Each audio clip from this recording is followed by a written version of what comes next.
लेकिन आज क्या हो रहा है, आज नजर नहीं लगेगी। अगर मैं नजर लगने की बात करूँ ना, तो आज आपके भविष्य पर नजर लगी हुई है, आपके बच्चों की शिक्षा पर नजर लगी हुई है, आपकी आजादी पर नजर लगी हुई है, आपके आरक्षण पर नजर लगी हुई है, आपके संविधान पर नजर लगी हुई है। ये नजर से इसकी जो कुर्बानी दी थी कि जब आप मंच पर खड़ी है, आप यहाँ के सरपंच है, तो आप रूढ़िवादी परंपराओं को घूंघट के रूप में धारण कर रही है। क्यों? क्या यही हमारे महान पुरुषों का सम्मान है? क्या इसी दिन के लिए बाबा साहब ने अपने बच्चों की कुर्बानी दी?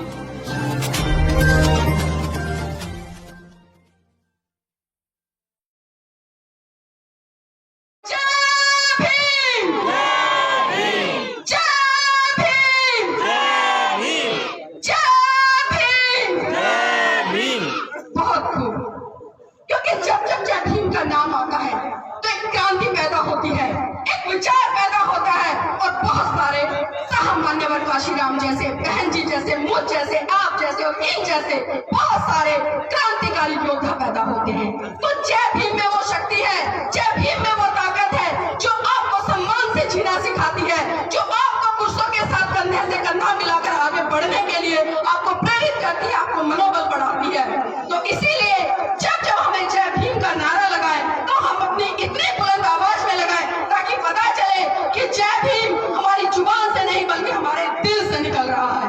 कहां से निकल रहा है? हमारे दिल से निकल रहा है। इसलिए जब भी जय भीम की बात आए तो बड़े ही गर्व के साथ आए। अब मैं अपनी बात को शुरू करती हूँ। मैंने कल बहुत सारी बातें कही, पुरुषों से भी निवेदन किया, महिलाओं से भी आग्रह किया, लेकिन कोई परिवर्तन नहीं, कोई परिवर्तन नहीं। यहाँ पर संकल्प लिया था मेरे पुरुष भाइयों ने, लेकिन वो संकल्प मुझे जैसा कल था वो बिल्कुल झूठा प्रतीत होता मुझे आज दिखाई दिया। क्योंकि आप सभी ने कल जिस तरह से संकल्प लिया था कि आज के बाद हम अपने घर की बहन बेटियों से घूंघट धारण नहीं कराएंगे, तो आज देख लीजिए आप इधर नजर दौड़ाकर दूर दूर तक सभी मेरी महिला जाति आज भी घूंघट में बैठी है। आखिर क्यों? कब तक आप अपने ऊपर सवाल उठाते रहेंगे और कब तक ये मेरी महिला जाति मुझ जैसी बहनों के लिए या इन जैसे पुरुषों के लिए एक उम्मीद लगाती रहेगी कि कोई आए और हमारी आवाज को उठाए और हमारे हक अधिकारों की लड़ाई लड़े। अभी मेरी सरपंच बहन, मुझे गर्व हुआ सुनकर कि यहाँ की जो सरपंच है महिला है, लेकिन जिस तरह से मैंने मंच पर देखा, मैं बिल्कुल भी कहते हुए नहीं घबराऊंगी। और शायद आपको बुरी लगती है तो लग जाए, क्या इसी दिन के लिए परम पूज्य बाबा साहब ने अपने 4 बच्चों की कुर्बानी दी थी कि जब आप मंच पर खड़ी है, आप यहाँ के सरपंच है, तो आप रूढ़िवादी परंपराओं को घूंघट के रूप में धारण कर रही है। क्यों? क्या यही हमारे महान पुरुषों का सम्मान है? क्या इसी दिन के लिए बाबा साहब ने अपने बच्चों की कुर्बानी दी? शायद नहीं, शायद नहीं। मैं भी पढ़ी लिखी हूँ, मैं और वो सरपंच है, मैं सरपंच भी नहीं हूँ। अगर मैं पद प्रतिष्ठा की बात करूँ तो पद में मुझसे आगे वो है, मैं नहीं। लेकिन बात आती है जागरूकता की। बाबा साहब ने साफ साफ कहा था कि मैं पढ़ा लिखा व्यक्ति उस व्यक्ति को मानता हूँ जो अपने दुश्मन की पहचान रखता है। बड़ी बड़ी डिग्रियां लेने से कोई बुद्धिजीवी नहीं हो जाता, बड़े बड़े पदों पर आसीन होने से कोई बुद्धिजीवी नहीं हो जाता, बड़े बड़े आर्थिक रूप से महल कोठियों में रहने वाला कोई बुद्धिजीवी नहीं हो जाता, बल्कि मेरी नजर में, बाबा साहब की नजर में बुद्धिजीवी वो व्यक्ति है जो एक झोपड़ी में भी रहकर अपने दुश्मन की पहचान रखता है, अपने महान पुरुषों की विचारधारा को आगे बढ़ाने का काम करता है। यही सच्चा समर्पण है हमारे महान पुरुषों को। आज हमने बाबा साहब की मूर्ति का अनावरण किया था। मैंने कल भी कहा था कि हम भले बाबा साहब की जय जयकार कर ले, बाबा साहब का गुणगान कर ले, बाबा साहब के कितने ही क्रांतिकारी आंदोलन छेड़ ले, या बाबा साहब के कितने ही ऊंची आवाज में नारे लगा ले, वो नारे, वो आंदोलन जब तक सफल नहीं होंगे तब तक हम सही रूप में अपने महान पुरुषों की विचारधारा को मनोसात करके जन जन तक फैलाने का उनको काम नहीं करेंगे। यहाँ पर मुझे बहुत सारी महिलाएं दिखाई दे रही है, बहुत सारे पुरुष भी हैं, सबके हाथ में लाल काले पीले धागे बंधे पड़े हैं। आखिर क्यों? आपको पता है लाल काले पीले धागे क्यों बांधे जाते थे? ये हमारी पहचान होती थी। जब हमारे पास में इस भारत देश का संविधान नहीं था, जब परम पूज्य बाबा साहब ने इस संविधान में हमारे लिए वो हक अधिकार सुनिश्चित नहीं किए थे जिनसे को लेकर आप पुरुषों के साथ कंधे से कंधा मिलाकर या अपने हक अधिकारों की लड़ाई लड़ने के लिए दूसरे लोगों से आप सक्षम रूप से अपनी ताकत बनकर अपनी आवाज को बुलंद करने का काम कर सके। लेकिन आज हमारे हाथों में काले पीले धागे बने हैं। तो ये पहचान थी कि हम शूद्र हैं, हम दलित हैं, हम अछूत हैं, हमें दूर से ही आते, अगर हम आते थे तो हमारी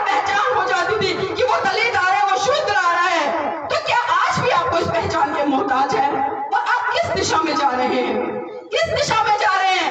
आज बहुत सारे लोग कह रहे हैं कि हमसे बहुत कुछ छीना जा रहा है, बहुत कुछ छीना जा रहा है। और महिला जाति भी कहती है अक्सर कि काला धागा बांधने से नजर उतर जाती है या बच्चे को नजर नहीं लगती है। क्या पैसा बांधते हैं, क्या पैसा बांधते हैं कि काला धागा या लाल धागा बांधने से आपको नजर नहीं लगेगी।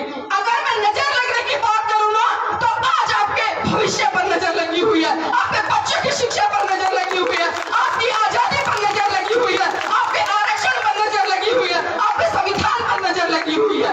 ये नजर किसकी लगी हुई है?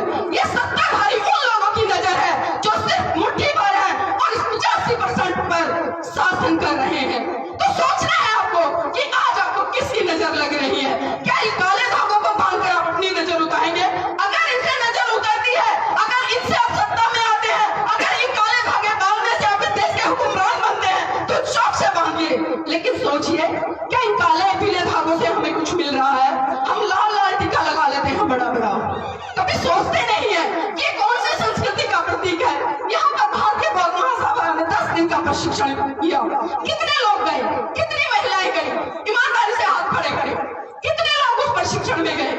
कभी जिज्ञासा हुई सुनने की कि हम जाए, भंते जी आए हैं और भी हमारे उपासक उपासिकाएं हैं, मुंबई से बहन जी आई है, कि वो क्या सिखा रहे हैं, आखिर क्या ऐसी नई चीज है उनके पास में, और आखिर उनको क्या जरूरत पड़ी कि 1000 किलोमीटर से दूर आकर आपके बीच में 10 दिन प्रशिक्षण देने का काम कर रहे हैं। आपने सोचा, कभी विचार आया आपके मन में? शायद नहीं। अगर विचार आता तो आप भी बाबा साहब की तरह आपके अंदर भी, आपके दिलो दिमाग में वो आग लगी होती कि आज भी मेरा बहुजन समाज जिस तरह से शोषण अत्याचारों को सह रहा है, तो आप भी उस दिशा में आगे बढ़ते और इन जो परंपराएं हैं इनका आप त्याग करते। लेकिन हम सोचते नहीं है। और यहाँ पर मेरी मातृशक्ति बैठी तो मैं कहना चाहूंगी कि जागो, उठो, खड़ी हो जाओ। अरे जागो, उठो, खड़ी हो जाओ। चाहे अपने शीश कटाओ, किसी और के लिए नहीं बल्कि अपने लिए और अपनी आने वाली संतानों के लिए। इन 33 करोड़ देवी देवताओं को लात मारकर अपने घर में बौद्ध मत बनाओ, अपने घर में बुद्ध मत बनाओ। लेकिन जरूरत है हमें समझने की और सोचने की, क्योंकि हम लकीर के फकीर बने आते हैं। श्याम भंडारी ने बड़े अच्छा उदाहरण देकर कल यहाँ पर एक कहानी सुनाई थी, आप सभी परिचित हैं। मैं बात करी जो एक अंधा माता पिता थे, उनकी कहानी सुनाई थी, और उस कहानी का जो बिल्कुल निष्कर्ष निकाल के दिया कि हम लकीर के फकीर बने आते हैं, हम कभी सोचते नहीं है। तो इसलिए मेरी मातृशक्ति में आपसे आग्रह कर रही हूँ, सोचना शुरू कीजिए और इन परंपराओं से बाहर निकलिए, क्योंकि इन परंपराओं के नाम पर आप पूरे एक साल में कम से कम 50-60 हजार रुपए अपना बर्बाद करती हो। अगर वही 50-60 हजार रुपए आप अपने बच्चों की शिक्षा पर लगाओ तो आपके बच्चे इस देश के डॉक्टर बनेंगे, इंजीनियर बनेंगे, जज बनेंगे, और यहाँ तक कि आने वाले समय में आपके बच्चे इस देश के प्रधानमंत्री भी बनेंगे। लेकिन बात फिर वही आती है कि आपको सोचने की जरूरत है, आपको जागरूकता की जरूरत है। और यहाँ पर मेरे युवा साथी भी बैठे हैं, क्योंकि अक्सर हम देखते हैं कि जो मेरे समाज का युवा वर्ग है वो आज की जो भौतिकवाद की जगह है उसमें फंसा नजर आता है। बड़े बड़े आंदोलन कर लेता है, बड़े बड़े डंडे उठा लेता है, जय भीम के नारे लगा लेता है, गले में पटके पहन लेता है। क्या इससे मिशन मूवमेंट आगे बढ़ेगा? क्या इससे विचारधारा आगे बढ़ेगी? साथियों, बिल्कुल नहीं बढ़ेगी। शायद आपको मेरी बात कड़वी लगे, बुरी लगे, इससे विचारधारा आगे नहीं बढ़ेगी, बल्कि विचारधारा अपने महान पुरुषों के साहित्य को पढ़ने और उसको आगे प्रचारित और प्रसारित करने से बढ़ेगी। आज मेरे समाज का युवा अपने महान पुरुषों के इतिहास को बिल्कुल नहीं पढ़ता और बड़ी बड़ी बातें करता है, मूंछों पे ताव लगाता है, जय भीम के नारे लगाता है। क्या मूंछों पे ताव लगाकर या जय भीम के नारे लगाकर हम सत्ता हासिल कर पाएंगे? क्या हम सत्ता हासिल कर पाएंगे? आप सबको पता है कि जिसकी सत्ता होती है, जो राजा होता है, वो सुरक्षित होता है। किसी की हिम्मत नहीं होती कि उसकी बहन बेटियों की तरफ उंगली उठाकर भी देख ले। लेकिन आज क्या हो रहा है? आए दिन मेरे समाज की बहन बेटियों के साथ में बलात्कार, शोषण, अत्याचार दिन दहाड़े हो रहे हैं। और इतना ही नहीं, पहले बलात्कार होता है और बलात्कार करने के बाद उसको जान से मार दिया जाता है, आग लगा दी जाती है। लेकिन हम आग बंद कर बैठे रहते हैं और पुलिस प्रशासन और जो सत्ता पर काबिज लोग हैं वो हमें उल्टा न्याय दिलाने की बजाय बल्कि उन केसों में अलग अलग धाराएं लगाकर हमें ही दोषी बनाकर सलाखों के पीछे डालते हैं। तो ये क्यों हो रहा है साथियों? क्योंकि हम सत्ता से बहुत दूर है, हमें राजनीति का नहीं पता। बाबा साहब के तो सपने थे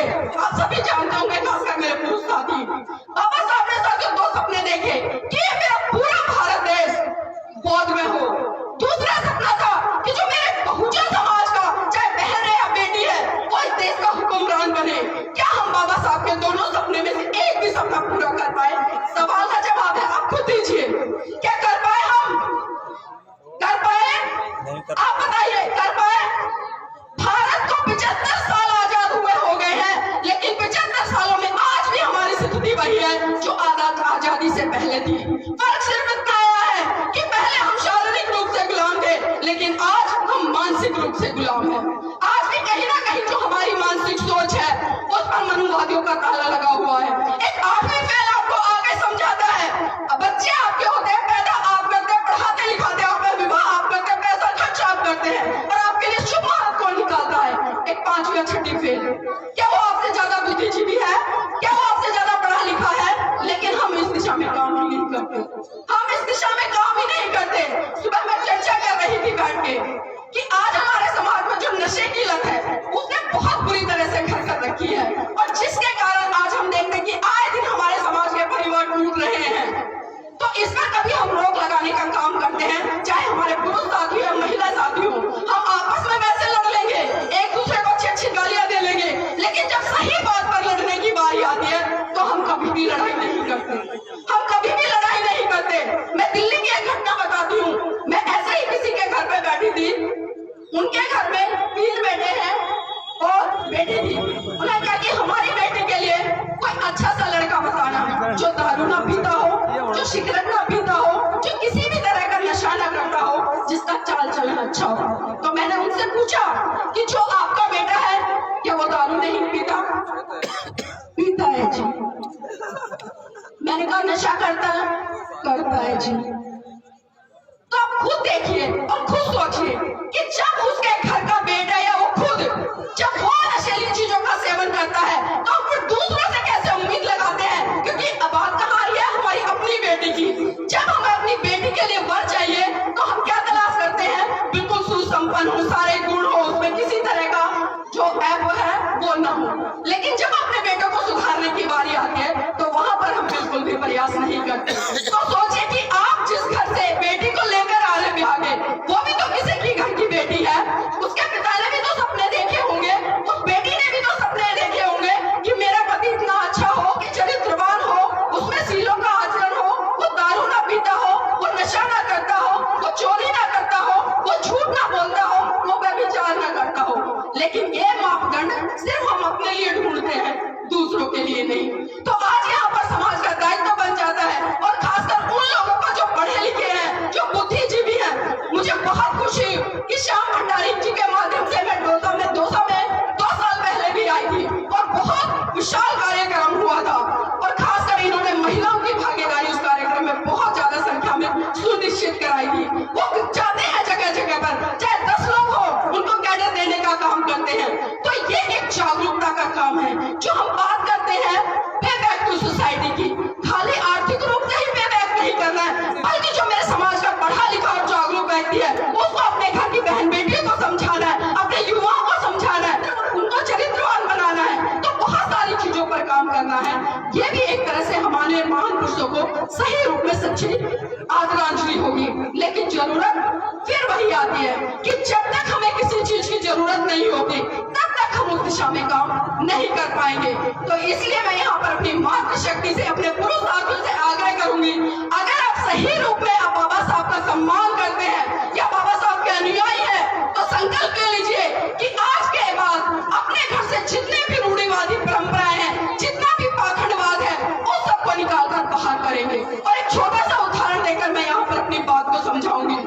मेरी मातृशक्ति भी कहती है, पुरुष भी कहते हैं, अक्सर हम सुनते हैं ये तो भगवान की देन है। कोई भी काम हो भगवान की देन है, भगवान ने दिया है। मैं 2 बच्चों का उदाहरण देती हूँ। एक बच्चे को आप विद्यालय में भेजिए और दूसरे बच्चे को आप मंदिर में भेजिए, तो कौन सा क्या बनेगा? आप खुद बताइए। स्कूल में जाने वाला बच्चा सक्षम बनेगा, सबल बनेगा, या फिर मंदिर में जाने वाला? आप बताइए मुझे, कौन बनेगा? कौन बनेगा? स्कूल में जाने वाला।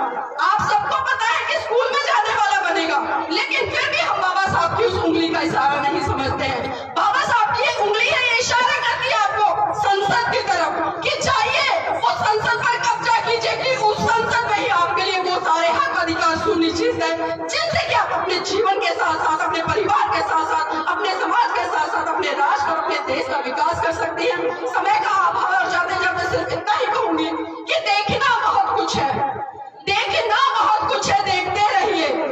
देखना बहुत कुछ है, देखते रहिए।